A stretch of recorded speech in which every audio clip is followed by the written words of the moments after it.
जय आदिवासी। या ठिकाणी 12 वर्षापूर्वी आपण एकत्र जमलो होतो। आठवण्याची गोष्ट अशी की त्यावेळी इथे जो कार्यक्रम झाला त्या कार्यक्रमामध्ये मी माझ्या आयाचा आणि आबाचा इथे लगीन लावला होता। कारण आम्हाला तेव्हा देव माहीत नव्हतं, काय माहीत नव्हता। माझा नातेवाईक गंगाराम तो मरून गेला, त्याने इथं आणला। जी ओळख पुढे होती, आमच्या आबाने काय आम्हाला काय देव ना नाताकडे दाखवेल नाही।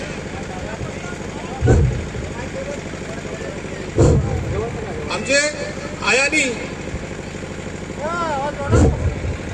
ओके आमच्या काय आबाने आम्हाला काही दाखवेल नाही, काही नात गोत काय कोड्यात काय। पण मी माझ्या परीने सर्वीकडे हिंडलो तर माझे नाता कुठं आहे तुम्ही सर्व घोषून काढलं। आता माझी आस न बास राहिली नाही, पण तुम्ही आहात ते माझ्या आस आणि बास आणि भावाने बहिणी सगळी आपला नाता गोत या टिकवायचा आहे। जो मेलावा आपण पुढे करतील, जी आपली पुढची पिढी आहे त्या पिढीला हा मेलावा खूप चांगला आहे। त्या पावत्या ज्या असतात त्या कामी येतात आणि या पावत्या आपण पाडतो किंवा इथे येतो ना आपण एकत्र येतोय। जर जर पिढी आपली वाढत जाते तसं त्या पिढीचं अंतर वाढत जातं आणि हा आपला वारसा आपल्या समोरचे बसलेले लहान पोरं आहेत किंवा ती पिढी आहे त्या पिढीने वारसा घेऊन पुढे जायला पाहिजे।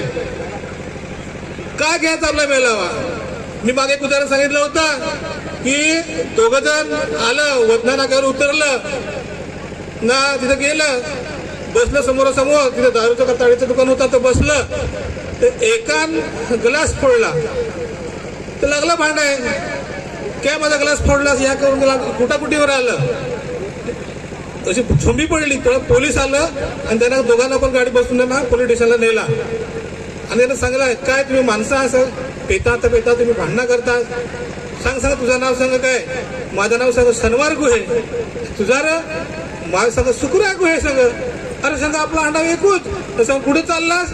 हे सगळं वदनेगाव कसं मेलाव आहे ना तिथंच चालू। हात त्याच्या आहे सगळं अगोदर माहीत राहता तर आपण भांडतो नाही, आपली ओळख नाही म्हणून आपण इथं भांडलो, पण एकामेकाच्या माफी मागू आणि आपण आता मेलाव्यात जाऊ।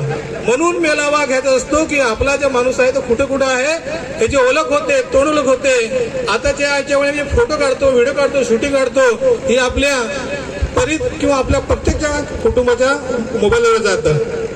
इथे आपली चेहरापट्टी होते, आपण इथे ओळखतो, तर मग आपण पुढच्या वर्षी कुठेतरी भेटलो सांगणार तुला मी कुठेतरी नांगेल सांगा आहे, आठवण नाही पण तुला मी सांग कुठेतरी नांगेल आहे। तर मग सांगत अरे आपले मेलाव्यात दिसलो तू, भेटलो तू, पण नंबर घ्या विसरलो।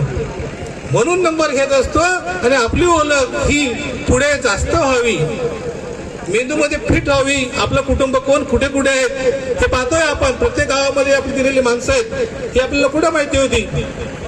आपली माणसं आहेत, पण आपली माणसं पुन्हा एकदा शोधून काढलेली आहेत आणि ही माणसं आपल्याला टिकवायची आहेत। ये अशीच गोष्ट जर झाल्या आपल्या परीने आपण ते टिकवायचे। आपण म्हणतो आपला आदिवासी राजा माणूस आहे, त्याची एक वृत्ती आहे, अरे उद्या काय बघायचा, आज हवाचा खांड टाका ना, उद्या काय करायचं नाही, पण आपण 7 दिवसाचा पुढचा विचार करायचा आणि राहायचं। आपल्या पिढीमध्ये शिक्षणाचं पण अंतर कमी आहे, आरोग्याचं पण अंतर कमी आहे। आपली पोरं किंवा मुली शिक्षणामध्ये जात नाही, त्यांना पण शिकवायला पाहिजे। पालघर जिल्हा जर म्हटलं तर गुहेगाव हे खूप मोठे आहे आणि असं पण आहे इथेच नाही, महाराष्ट्राच्या लेवलला भारताच्या लेवलला पण गुहेगाव पोहोचलेलं आहे। तुम्हाला असं वाटत असेल का आपण फक्त गुहे आणि गुहे फॅमिली ही जर इथेच नाहीये तर देशाच्या कानाकोपऱ्यात पण पोहोचलेलं आहे गुहे नाव। जेव्हा आपण इलेक्शनचं नाव फॉर्म भरतो ना आमदार खासदारकीचा, त्याची नोंद वरच्या लेवलला केली जाते आणि विचारणा केली जाते। तसं आमचं आबाचं गाव निंबापूर शहाला चारोडी शहा गेला वेतीशी पण गेला तो आबा आमच्या ठाण्याला।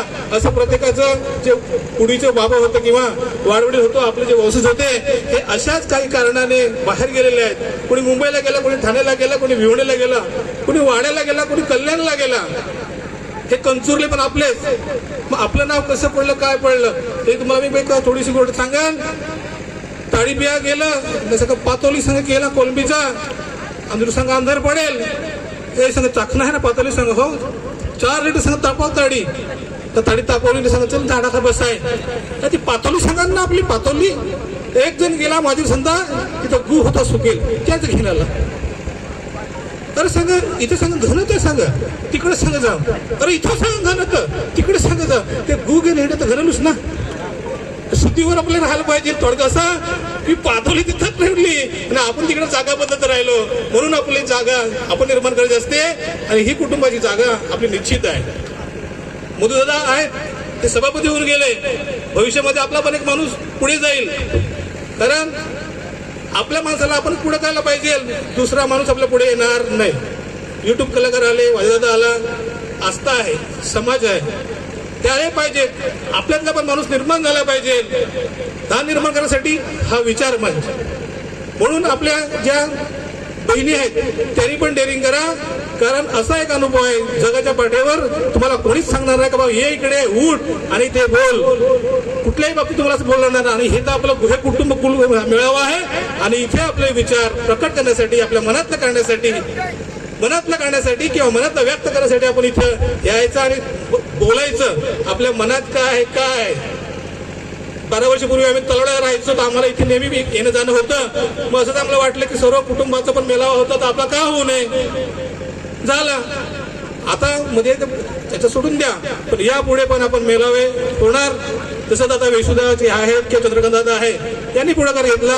याच्यानंतर त्यांची कोणीतरी पुढाकार घेतील आणि भावी पिढीने आपलं कुल मेळावा का घ्यावा हे तुम्हाला मागे मी सांगितलेलं आहे. कारण जो आज 4 वर्षाचा मुलगा असेल तो पुढे 8 वर्षाचा येईल आणि त्याला आपण आणलं पाहिजे. त्याला ओढ लागली पाहिजे की आपला मेळावा कवा, आपला मेळावा कधी होईल. तिथं आपली भेटीगाठी होते आणि आपण मग एकमेकांना भेटतो आणि आपले विचार करतो. आणि सर्व जे आहे ते सर्व गुहे कुटुंब आहेत. मग आपल्याला पण अभिमान वाटायला पाहिजे का आपला गुहे कुटुंब जर एवढा मोठा आहे मग आपण स्वतःला छोटं का समजायचं. नाही समजायचं छोटा, आम्ही पण मोठा आहे, सर्वजण मोठं आहे. आपली जुनी नाती होती, आपण वाडगीनाया सांगू, आबा सांगू, त्यांनी जागा तर गेलेली आहे. धाकली गेली, वाडगीनाया गेली, आत्या गेली, ही जागा पलटी गेलेली आहे. पण आपली संस्कृती टिकली पाहिजे. आपला ढोल नाच नेस आणि वेश पण टिकला पाहिजे. जुनी लोक रुमाल नेसत, कमजा घालत, ती परिस्थिती वेगळी होती पण ती टिकून राहिली पाहिजे. आता बघा धिंड्या काकाला जो पुरस्कार भेटलाय ते वाद्य आहे, तो तारपा आहे. तारप्याची इज्जत जर वरच्या लेवलला होते तर आपल्या धुमशाची लेवलला पण आपल्या लेवलला पाहिजे. आज त्या काकाला भेटलेल्या आहे, उद्या गुहे कुटुंबाच्या एखाद्या तारपकरी, धुमशा वाजवणारा किंवा अन्य वाजवणारा किंवा आर्टिस्ट त्याला भेटलं पाहिजे. आपलं नाव तिथपर्यंत जाईल. एवढं बोलून थांबतो. जोहार, जिंदाबाद, जय आदिवासी.